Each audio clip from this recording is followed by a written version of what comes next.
This is the Lightning Thief by Rick Riordan.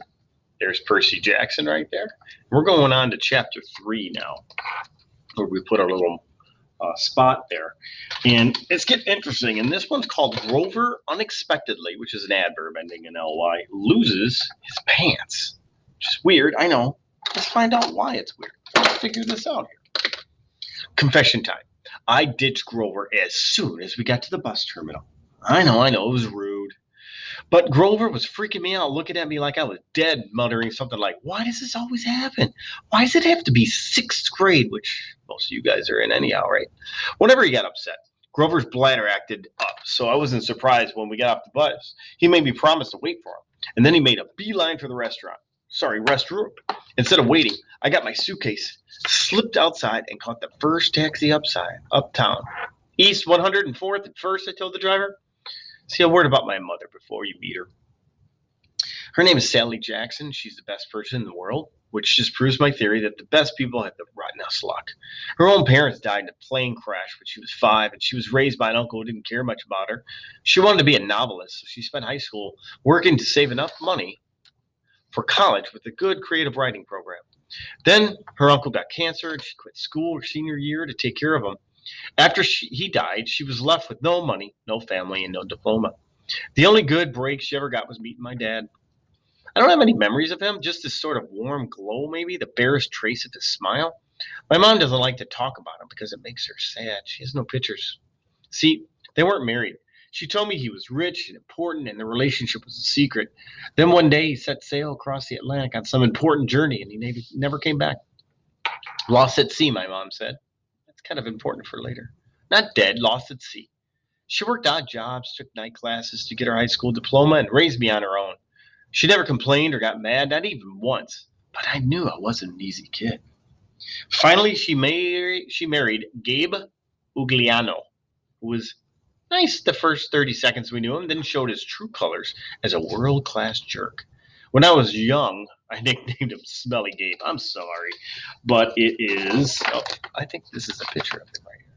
Yep, that's Smelly Gabe right there. Ooh. I'm sorry, but it was the truth. This guy reeked like moldy garlic pizza wrapped in gym shorts. Between the two of us, we made my mom's life pretty hard. The way Smelly Gabe treated her, the way he and I got along, well, when I came home, it's a good example. I walked into our little apartment hoping my mom would be home from working. Instead, Smelly Gabe was in the living room playing poker with his buddies. The television blared ESPN. Chips and beer cans were strewn all over the carpet. Hardly looking up, he said around a cigar, so you're home. Where's my mom? Working. He said, you got any cash? That was it. No welcome back. Good to see you. How's your life been the last 6 months? Gabe had put on weight. He looked like a tuskless walrus in third store clothes. He had about 3 hairs on his bald head, all combed over from the bald scalp as if that made him look handsome or something. He managed the electronics mega mart in Queens, but he stayed home most of the time. I don't know why he hadn't been fired long before. He just kept on collecting paychecks, spending the money on cigars that made me nauseous, and on beer. Always beer. Whenever I was home, here we are. He expected me to provide his gambling funds. He called it our guy secret, meaning if I told my mom, he would punch my lights out. I don't have any cash, I told him.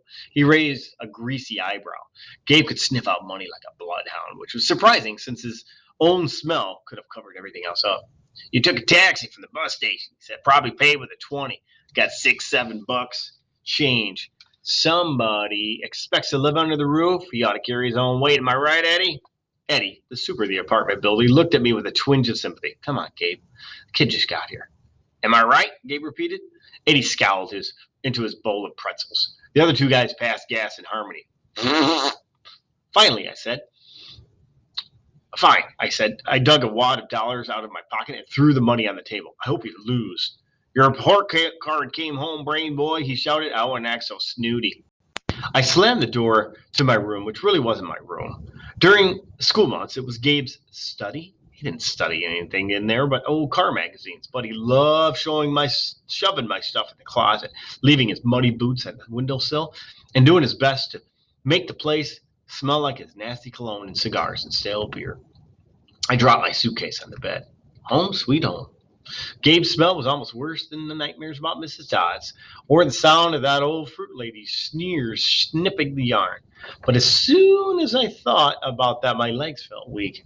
I remember Grover's look of panic, how he made me promise I wouldn't go home without him. A sudden chill rolled through me. I felt like something was looking for me right now, maybe pounding its ways up the stairs, growing long, horrible talons. Then I heard my mom's voice. Percy? She opened the bedroom door and my fears melted. My mother can make me feel good about just by walking into the room. Her eyes sparkled and her changed color in the light. Her smile is as warm as a quilt. She got a few. Oh, there's a smelly Gabe again. We're talking about his mom now, which you can see a nice picture there of her right there. It's nice to have a nice mom. Her hair streaks mixed in with her long brown hair, but I never think of her as old. When she looks at me, it's like she's seen all the good things about me and none of the bad. I've never heard her raise her voice or say any unkind word to anyone, not even me or Gabe. Oh, Percy, she hugged me tight. I can't believe it. You've grown since Christmas. Her red, white, and blue Sweet on America uniform smelled like the best thing in the world. Chocolate, licorice, and all the other stuff she sold at the candy shop in Grand Central. She brought me a huge bag of free samples, the way she always did when I came home. We sat together on the edge of the bed. While I attacked the blueberry sour strings, she ran her hand through my hair and demanded to know everything I hadn't put in my letters. She didn't mention anything about me getting expelled. She didn't seem to care about that, but was I okay? Was her little boy doing all right? I told her she was smothering me and to lay off and all that, but secretly I was really, really glad to see her. From the other room, Gabe yelled, "Hey, Sally, how about that bean dip?" I gritted my teeth. My mom is the nicest lady in the world. She should have been married to a millionaire, not some jerk like Gabe. For her sake, I tried to sound upbeat about my last days at Yancey Academy. I told her I wasn't too down about the expulsion. That's where you get kicked out. I'd lasted almost the whole year this time. I made some new friends, done pretty well in Latin, and honestly, the fights hadn't been as bad as the headmaster said. I liked Yancey Academy. I really did. I put such a good spin on it, I almost convinced myself.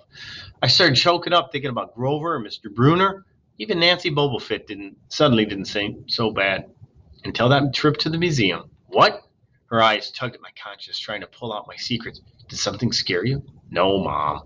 I felt bad lying. I wanted to tell her about Mrs. Dodds and the three old ladies in the yarn, but I thought it would sound stupid. She pursed her lips. She knew I was holding back, but she didn't push me.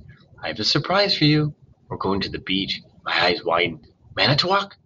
3 nights, same cabin. When? As soon as I get changed, she smiled. I couldn't believe it. My mom and I hadn't been to Manitowoc the last 2 summers because Gabe said there wasn't enough money. Gabe appeared in the doorway and growled, "Beaned up, Sally? Didn't you hear me?" I wanted to punch him, but I met my mom's eyes and understood she was offering me a deal. Be nice to Gabe for a little while, just until she was ready to leave for Manitowoc. Then we'll get out of here. I was just on my way, honey, she told Gabe. We're talking about the trip. Gabe's eyes got small. The trip? You mean you're serious about that? I knew it. He won't let us go. Of course he will, my mom said evenly. Your stepfather's just worried about money, that's all. Besides, Gabriel won't have to settle for bean dip. I'll make him enough 7-layer dip for the whole weekend. Guacamole, sour cream, the works. Gabe softened a bit. So this money for your trip comes out of your clothes budget, right? Yes, honey. And you won't take my car anywhere but there and back. We'll be very careful. Gabe scratched his double chin. Maybe if you hurry with that 7-layer dip, and maybe if the kid apologizes for interrupting my poker game. Maybe if I kick you in your soft spot, I thought, and make you sing soprano for a week. Oh, that's not very nice. But my mom's eyes warned me not to make him mad. Why did she put up with this guy? I wanted to scream. Why did she care what he thought? I'm sorry, I muttered. I'm really sorry. I interrupted your incredibly important poker game. Please go back to it right now. Gabe's eyes narrowed. His tiny brain was probably trying to detect sarcasm in my statement. Yeah, whatever, he decided. He went back to his game. Thank you, Percy, my mom said. Once we get to Manitowoc, we'll talk more about whatever you've forgotten to tell me. For a moment, I thought I saw anxiety in her eyes, the same fear I'd seen in Grover during the bus ride, as if my mom, too, felt an odd chill in the air. But then her smile returned, and I figured I must have been mistaken. She ruffled my hair and went to make Gabe his 7-layer dip. An hour later, we were ready to leave. Gabe took a break from his poker game long enough to watch me lug my mom's bags to the car. He kept griping and groaning about losing her cooking, and more important, his 78 Camaro the whole weekend. Not a scratch on the car, Brain Boy, he warned me as I loaded the last bag. Not one little scratch. Like I'd be the one driving. I was 12.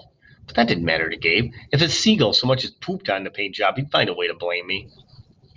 Watching him lumber back towards the apartment building, I got so mad I did something I can't explain. As Gabe reached the doorway, I made the hand gesture I'd seen Grover make at the bus, sort of warding off evil gesture. Clawed hand over my heart, then a shoving movement toward Gabe. The screen door slammed shut so hard it whacked him in the butt and sent him flying up the staircase as if he'd been shot from a cannon. Maybe it was just the wind or some freak accident with the hinges, but I didn't stay long enough to find out. I got in the Camaro and told my mom to step on it. Our rental cabin was on the South Shore, way out on the tip of Long Island. It was a little pastel box with faded curtains, half sunken into the dunes. There was always sand in the sheets, spiders in the cabinets, and most of the time the sea was too cold to swim in. I loved this place. We'd been going there since I was a baby. My mom had been going even longer. She never exactly said, but I knew why the beach was special to her. It was the place she met my dad, who we don't know who it is. And if you do, don't say it. There's their little cabin that they're going to by the beach. As we got closer to Manitowoc, she seemed to grow younger. Years of worry and work disappeared from her face. Her eyes turned the color of the sea. We got there at sunset, opened all the cabin's windows, and went through our usual cleaning routine. We walked on the beach, fed blue corn chips to the seagulls, and munched on blue jelly beans, blue saltwater taffy, and all the other free samples my mom had brought from work. I guess I should explain the blue food. See, Gabe once told my mom there's no such thing. They had this fight, which seemed like a real small thing at the time, but ever since my mom went out of her way to eat blue. She baked blue birthday cakes, mixed blueberry smoothies, bought blue corn tortilla chips, and brought home blue candy from the shop. This, along with keeping her maiden name, Jackson, rather than calling herself Mrs. Ugliano, was proof that she wasn't totally suckered by Gabe. She did have a rebellious streak, like me. When it got dark, we made a fire. We roasted hot dogs and marshmallows. Mom told me stories about when she was a kid back before her parents died in the crash. She told me about the book she wanted to write someday when she had enough money to quit her candy shop. Eventually, I got up the nerve to ask what was always on my mind. Whenever we came to Manitowoc, my father. Mom's eyes got all misty. I figured she would tell me the same thing she always did, but I never got tired of hearing them. He was kind, Percy, she said, tall, handsome, and powerful, but gentle too. You have his black hair, and his green eyes. Mom fished a blue jelly bean out of the candy bag. I wish you could see it, Percy. He would be so proud. I wondered how she could say that. What's so great about me? A dyslexic, hyperactive boy with a D+ report card, kicked out of school for the sixth time in 6 years. How old was I? When he left. She watched the flames. He was only with me for one summer, Percy, right here at this beach, this cabin. But he knew me as a baby. No, honey. He knew I was expecting a baby, but he never saw you. He had to leave before you were born. I'm trying to square that with that fact that I seem to remember. Something about my father. A warm glow and a smile. I had always assumed he knew me as a baby, but Mom had never said it outright. But still, I felt as if that to be true. Now, to be told that he'd never ever seen me, I felt angry at my father. Maybe it was stupid, but I resented him for going on that ocean voyage, for not having the guts to marry my mom. He'd left us, and now we were stuck with Smelly Gabe. Are you going to send me away again? I asked, to another boarding school. Where are we at? Oh, she pulled a marshmallow from the fire. I don't know, honey. Her voice was heavy. I think we'll have to do something. Page 23. Because you don't want me around, I regretted. The words as soon as they came out. My mom's eyes welled with tears. She took my hand, squeezed it tight. Oh, Percy, no, I have to, honey, for your own good. I have to send you away. Her words reminded me of what Mr. Bruner had said, that it was best for me to leave Yancey, because I'm not normal. You said that as if it's a bad thing, Percy, but you don't realize how important you are. I thought Yancey Academy would be far enough away. I thought you'd finally be safe. Safe from what? She met my eyes, and a flood of memories came back to me. All the weird, scary things that had happened to me, some of which I tried to forget. During third grade, a man in black trench coat had stalked me on the playground.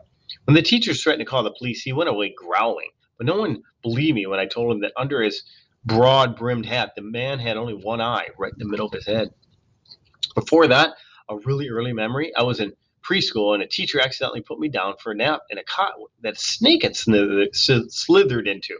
My mom screamed when she came to pick me up but found me playing with a limp, scarily rope I'd somehow managed to strangle to death with my meaty toddler hands. Interesting. Sounds like Hercules.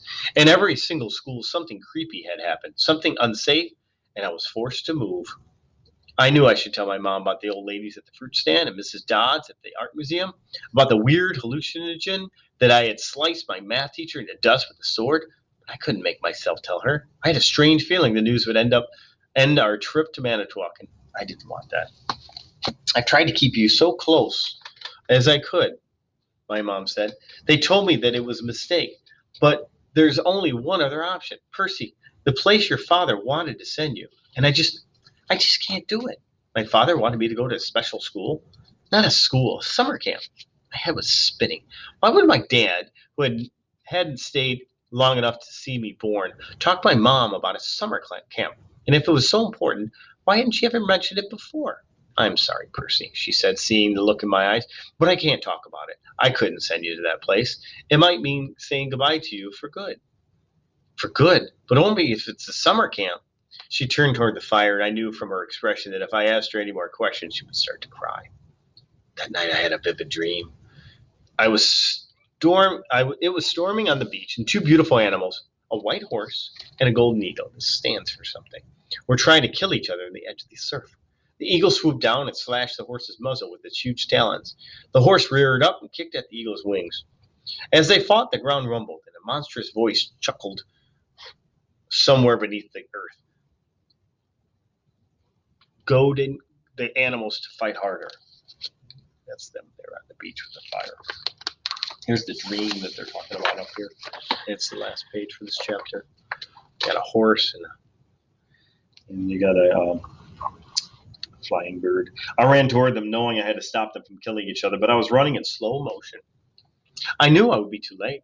Here it is, an eagle. I saw the eagle dive down, its beak aimed at the horse's wide eyes, and I screamed, "No!" I woke with a start. Outside, it really was storming, the kind of storm that cracks trees and blows down houses. There was no horse or eagle on the beach, just lightning making false daylight, 20-foot waves pounding the dunes like artillery. With the next thunderclap, my mom woke. She sat up, eyes wide, and said, "Hurricane!" I knew it was crazy. Long Island hadn't seen a hurricane. Where are we at here? Long Island had never seen a hurricane this early in the summer, but the ocean seemed to have forgotten. Over the roar of the wind, I heard a distant bellow, an angry, tortured sound that made my hands stare at the head. Then a much closer noise, like mallets in the sand.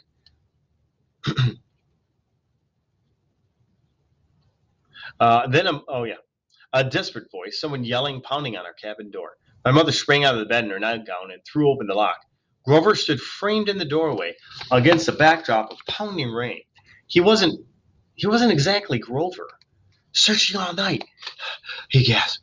"What were you thinking?" My mother looked at me in terror, not scared of Grover, but why'd he come? "Percy," she said, shouting at me over the rain. "What happened at school? Why didn't you tell me?" I was frozen. Looking at Grover, I couldn't understand what I was seeing. "Ozukai Ali Theo," he yelled. "It's right behind me. Didn't you tell her?" I was too shocked to register that he just cursed in ancient Greek, and I'd understand him perfectly. I was too shocked to wonder how Grover had gotten himself in the middle of the night here in the middle of the night, because Grover didn't have his pants on, and where his legs should be. My mom looked at me sternly and talked in a tone she'd never used me before. "Percy, tell me now." I stammered something out about the old ladies at the fruit stand, Mrs. Dodds, and my mom stared at me, her face deathly pale in the flashes of light. She grabbed her purse, tossed me my rain jacket, and said, "Go to the car, both of you, go." Grover ran for the Camaro, but he wasn't running. He was trotting, shaking his shaggy hindquarters, and suddenly his story about a muscular disorder in his legs made sense to me. I understood how he could run so fast and so limp when he walked, because where his feet should be, there were no feet. There were cloven hooves. And that's the end of chapter 3. 4. as my mother teaches me bullfighting, but not today.